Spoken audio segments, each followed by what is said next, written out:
우리는 하루하루를 살아가게 됩니다.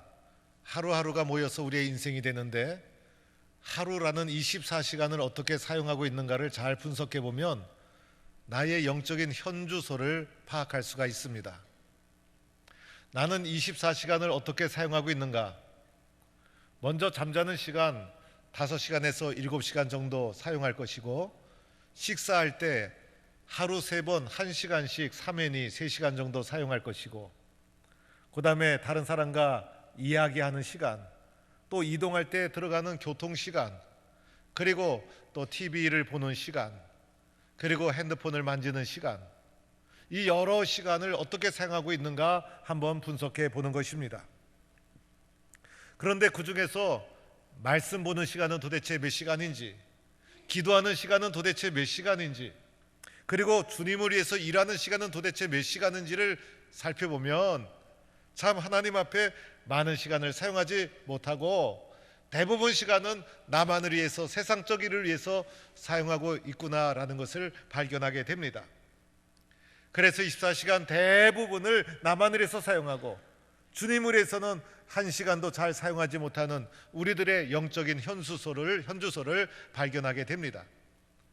우리들은 신앙이 좋은 것 같고 예수 잘 믿는 것 같지만은 확실히 세상 사람으로 살아가고 있는 것이 우리들의 형편이요 모습이라 할 수가 있습니다. 그러면 예수님은 도대체 어떻게 살으셨을까? 하루하루를 살아갈 때 무엇을 우선순위로 삼고 예수님은 살아갔을까? 예수님의 삶의 우선순위를 살펴보면서 나도 예수님처럼 삶의 우선순위를 결단하고 살아가고자 합니다. 먼저 첫 번째로 예수님의 삶의 우선순위는 바로 기도였어요. 오늘 35절 말씀에 나오죠. 새벽 아직도 밝기 전에 예수께서 일어나 나가 한적한 곳에 가서 거기서 기도하시니라. 그래서 예수님은 새벽부터 움직이시는 부지런한 분이셨어요. 새벽에 일어나 예수님이 찾아가신 곳은 한적한 곳, 다른 사람의 방해를 받지 않는 나만의 시간을 가질 수 있는 한적한 곳을 찾아가셨어요. 그리고 그곳에서 하나님께 기도했다는 것입니다. 오늘 말씀에 나오는 기도하시더니 이것은 계속해서 반복적으로 기도했다는 것을 말해주는 거예요. 예수님의 삶이 그러했다는 거예요.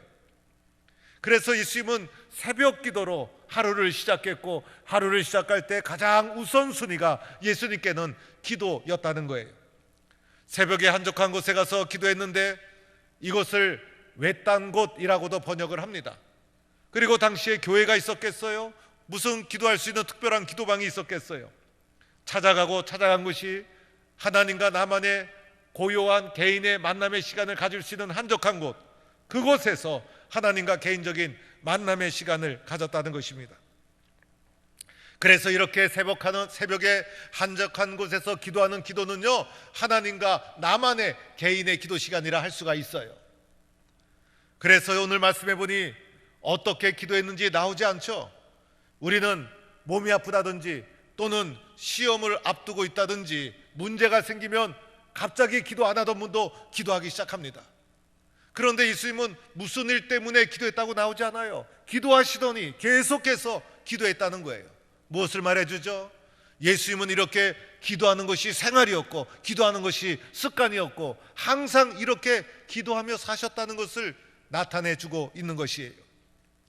어떻게 기도했는지도 나오지 않죠. 통성 기도했는지 침묵 기도했는지 그냥 거기서 기도하시느라 간단하게 나와요. 왜 그랬을까? 개인 기도의 시간이니 좀 기도가 자유로운 거예요. 그래서 통성 기도도 하고 부르짖는 기도도 하고 침묵 기도도 하고 조용한 묵상 가운데 하나님을 내면 깊숙이 받아들이는 기도도 드리고 자유롭게 하나님과 만남의 시간을 가지고 있었다는 것이죠. 얼만큼 기도했는지도 나오지 않죠. 짧게 기도할 수도 있고 길게 기도할 수도 있고 자유롭게, 중요한 것은 하루의 첫 시간을 기도로 시작하는 가장 1번 우선순위가 기도였다는 것이 중요한 거예요. 예수님의 모든 활동, 예수님의 모든 능력, 이 기도 때문이었어요. 예수님이 끈질기게 어려움이 있어도 뚫고 나가고, 그리고 그 폭발적인 능력, 많은 사람의 쉬지 않고 사역을 감당했던 그 많은 능력, 어디서 나왔을까? 기도에서 나왔다는 거예요. 기도하지 않고는 감당할 수 없는 것들이었죠. 따라서 예수님을 믿는 우리들도 예수님을 본받아 기도의 사람, 기도가 가장 우선되는 1순위로 삼아야 된다는 것을 말해주고 있는 거예요. 하루에 첫 시간 눈을 뜨면요, 기도부터 하는 거예요. 하나님 감사합니다. 하루를 주셔서 감사합니다. 잠자리에 들 때까지 주님 동행해 주세요. 오늘 중요한 일이 있으면 그 중요한 일을 붙잡고 기도하는 거예요. 그리고 새벽에 교회에 와서 기도하면 더 좋아요. 교회는 기도하는 집이다. 기도하게 되면요, 왜 기도해야 되는지 설명하지 않아도 이해가 돼요. 기도는요, 그냥 순종하는 거예요. 기도라는 것은 따지지 말고 묻지도 말고 순종 기도, 기도는 순종해야 될 사항이에요. 그래서 기도하다 보면 왜 기도해야 되는지 저절로 이해가 되는 거예요. 예수님도 그렇게 하셨죠. 무슨 일을 하든지 기도를 앞서지 말라는 말이 있죠. 기도보다 내가 앞서가면 어떡합니까? 기도를 앞세워 가야죠. 그래서 예수님의 삶의 가장 우선순위 기도였고, 기도에서 모든 능력이 나왔음을 우리는 믿고, 나도 예수님을 본받아 기도를 우리의 삶의 1번 순위로 결심하는 성도가 되기를 축원합니다. 중요한 거예요, 여러분. 두 번째는요, 기도하고 나서 예수님이 하신 것이 전도였어요. 영혼 구원, 영혼 사랑, 복음 전파, 전도였어요. 예수님의 삶의 중심이었어요. 예수님의 삶에 전도가 없었더라면 예수님 삶을 어떻게 설명할 수 있을까? 예수님의 삶의 가장 중심, 전도, 복음 전파였어요. 오늘 말씀에도 나오죠. 우리가 다른 가까운 마을로 가자. 거기서도 전도하리니 내가 이를 위하여 왔노라. 다른 마을로 가자. 내가 거기 가서도 전도하리니 나는 전도를 위해서 왔노라. 예수님이 전도하기 위해서 이 땅에 오신 분이에요. 복음 전파하기 위해서. 예수님의 사명이 바로 전도였어요. 오늘 말씀 39절에도 나오죠. 온 갈릴리에 다니시며 그들의 여러 회당에서 전도하시고, 갈릴리에서 여러 마을을 돌아다닌 이유, 회당을 방문하신 이유, 부지런하게 다니신 이유, 전도하기 위해서. 예수님은 전도를 위해 사신 분이에요. 복음 전파, 영혼 사랑 중요하잖아요. 가장 예수님의 큰 사명. 그래서 예수님이 가장 기뻐하시는 것은 당신이 가장 큰 사명으로 여겼던 영혼 사랑에서 복음을 전하는 것, 이것 주님이 가장 기뻐하시고 좋아하시는 거예요. 예수님을 한마디로 말하면 전도하는 전도자였어요. 복음 전파가 주님의 가장 본질적인 사명이었어요. 그렇죠, 여러분. 우리 예수님은요, 사람을 사랑하시는 분이에요. 나 같은 사람을 사랑하시는 분. 사람을 얼마나 사랑하는지 죄 아래 신음하며 살아가는 것을 더 이상 두고 볼 수 없어서 스스로 육신의 몸을 입으시고 이 땅에 오셔서 죄의 속박으로부터 우리를 구원해 주신 분이 예수님. 그래서 예수님은 사람을 사랑하시는 사람 중심의 사람이에요.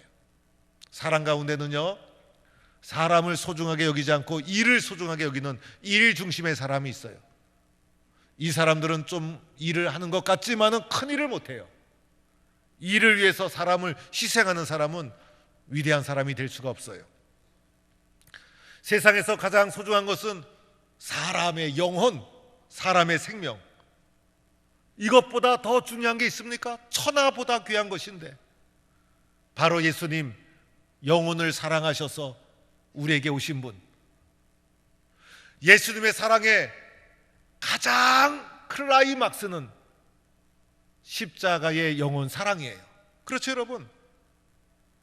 주님이 우리를 가장 사랑하는 표가 영혼을 구원하기 위해서 십자가에서 피 흘려 주신 거예요.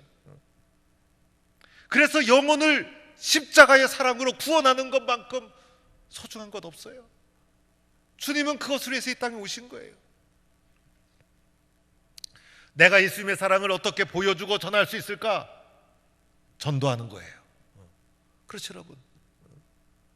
오늘 36절에 보면 시몬이 예수님께 이렇게 말합니다. 모든 사람이 주를 찾습니다. 이렇게 말해요. 예수님께 가서 예수님, 이 많은 사람이 예수님을 찾는데 좀 만나 주십시오. 이렇게 얘기하는 거예요. 이렇게 말한 배경이 있어요. 오늘 읽지 않았지만 이 앞부분에 가보면 이제 시몬의 장모님이 열병으로 죽어가게 됩니다. 시몬의 장모님이 열병으로 죽어갈 때 이 시몬이라는 사이 때문에, 사이 잘 만나서 시몬이 예수님을 모시고 가게 된 거예요. 그래서 시몬이 예수님을 모시고 감으로 말미암아 장모님이 고침을 받아서 이 사이가 처갓집에 이게 어깨를 탁 펴고 목에 힘을 주게 생겼어요. 예수님을 모시고 가가지고 이 사이 때문에 장모님이 열병으로 끙끙거리면서 죽어가다가 치료가 된 거예요. 그러자 시몬이 어깨에 힘이 들어가가지고 자기 주변 사람들에게 자기를 자랑한 거예요. 내가 예수님 모시고 갔더니 처갓집 우리 장모님 다 고쳐졌다고. 예수님 모시고 가서 내가 우리 장모님 고쳤다고 아마 입이 근질근질해서 소문을 냈을 거예요. 이 소문을 듣고 시몬 주변에 있는 사람이 시몬에게 부탁한 것이죠. 시몬아, 나도 좀 예수님 만나게 해다오. 그래서 시몬이 주변 사람들의 부탁과 청탁을 견디지 못하고 예수님께 나가서 예수님, 많은 사람이 예수님을 찾고 있는데 좀 만나 주십시오라고 부탁하는 장면이에요. 오늘 이 장면이. 그 중에는 예수님 정말 만나야 될 분도 있었지만은 예수님이 보시기에는 자신의 욕심을 위해서 예수님을 이용하려는 분들도 있었어요. 사람의 죄성과 이기심이 그러하기 때문인 거예요. 그리고 예수님은 그들로부터 이렇게 높임을 받는 것을 원하지 않았어요. 그래서 예수님이 완곡하게 부드럽게 거절하면서 이렇게 말하는 거예요. 다른 마을로 가자. 거기서도 내가 전도하리니. 다른 마을로 가자고 행선지가 정확하지 않죠. 복음이 필요한 곳이라면 어디든지 가야 된다. 다른 마을로 가자. 더 중요한 것이 있다. 거기서 복음을 전해서 전도해야 된다. 왜? 예수님의 삶의 본질과 핵심이 전도기 때문에 그만큼 전도가 중요하다는 것입니다. 그래서 예수님 사역의 우선순위 1번 뭡니까? 기도. 우선순위 2번 뭡니까? 전도. 복음이 전해지는 특징이 있죠. 복음은 사람을 통해 전도되는 특징이 있어요. 그래서 예수님도 육신을 입고 오신 것이고 사도 바울을 사용해 주신 것이고 베드로를 사용해 주신 것이고 오늘은 누구를 사용해 주실까요? 먼저 예수 믿은 나, 사람을 통해서 예수님 만난 경험이 있는 나를 통해서 복음이 전해지는 거예요. 예수 믿지 않은 사람은 복음을 절대로 전할 수가 없어요. 그죠, 여러분?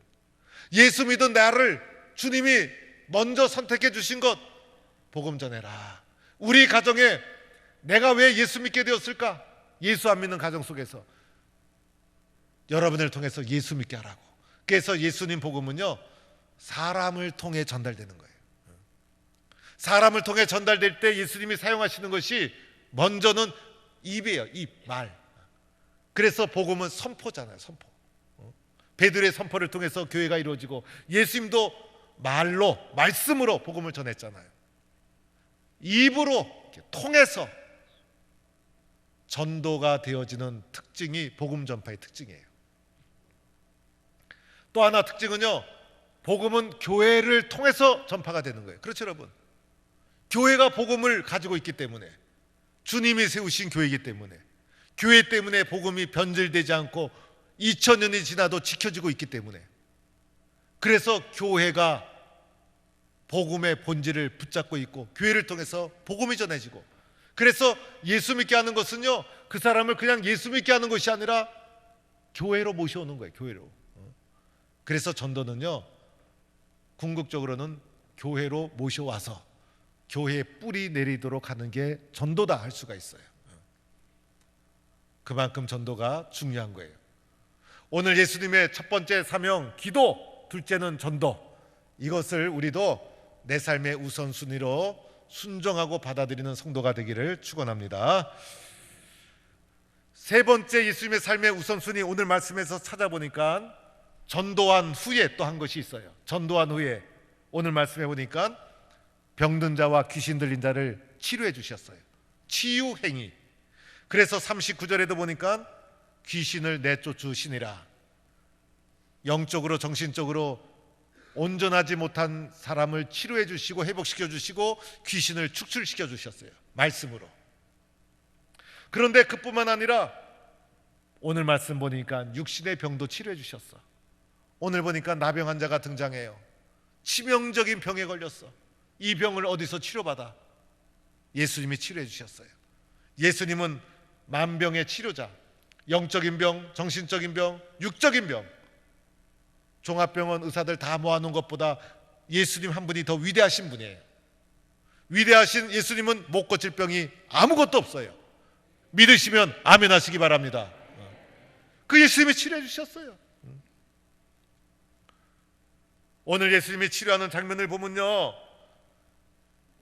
이렇게 나오죠. 나병 환자 얼마나 절망적인 병이에요. 얼마나 절망적인 병. 우리도 인생을 살다가 어려움 닥치고 힘든 일 다 만나고 어려움 없이 살아가는 사람은 한 사람도 없어요. 왜냐하면 인생 자체가 문제인데, 인생 자체가 온전하지 못한데. 그런데 이 치명적인 어려움이 닥칠 때 우리에겐 누가 있어요? 예수님이 있는 거예요. 예수님. 그래서 오늘 나병 환자가 예수님 앞에 어떻게 합니까? 예수께 와서 꿇어 엎드려 간구하여. 짤막한 구절이지만은 내가 예수님 앞에 문제가 있고 병들고 아플 때 어떻게 해야 되는가를, 자세를 가르쳐 주는 거예요. 먼저는 예수께 나왔죠. 예수님께 나와야 돼요. 예수님을 찾아야 되고, 다른 곳을 찾아가면 큰일 나요. 오직 나의 모든 병과 아픔과 상처를 치료해 주실 분은 살아계신 예수님 한 분뿐이에요. 예수님께 나온 거예요. 나와서는 예수님께 어떻게 했어요? 꿇어 엎드렸다. 전폭적인 순종, 철저한 엎드림. 그래서 절박한 심정으로 예수님 앞에 완전하게 100% 순종, 꿇어 엎드렸어요. 예수님 외에는 길이 없다는 거예요. 예수님 외에는 이 문제 해결할 수 없다는 거예요. 그리고 이어서 뭐라고 했습니까? 간구하여 부르짖었다는 거예요. 예수님께 부르짖어 보셨어요? 이런 절박한 심정으로 부르짖어 보셨어요? 주님 앞에 나와서 주여 하고 부르짖어 보시고 아버지 하고 부르짖어 보는 거예요. 절박한 심정으로. 오늘 이 나병 환자의 모습이 바로 내가 해야 될 모습이에요. 그러면서 나병 환자가 이렇게 말하죠. 원하시면 저를 깨끗하게 하실 수 있나이다. 예수님의 능력을 믿었어요. 주님이 원하시기만 하면 치명적인 고칠 수 없는 더러운 나를 깨끗하게 하실 수 있습니다. 예수 믿는 우리들보다 나병 환자가 오늘 믿음이 더 좋은 것 같아요. 우리도 이 나병 환자의 말을 나에게 적용한다면 이렇게 고백하는 거예요. 예수님 원하시면 내 아픔, 문제, 상처 예수님이 깨끗하게 치료해 주실 줄로 믿습니다라고 고백하는 거예요. 예수님이 원하시면 우리 자녀들의 앞길에도 시온의 대로가 열릴 줄도 믿습니다 하고 믿는 거예요. 예수님이 원하시면 내 병든 것, 아픈 것 깨끗하게 치료됩니다. 예수님이 원하시면 우리의 사업의 길도 활짝 열립니다. 믿는 거예요. 믿는 거예요. 이렇게 믿고 부르짖었다는 거예요.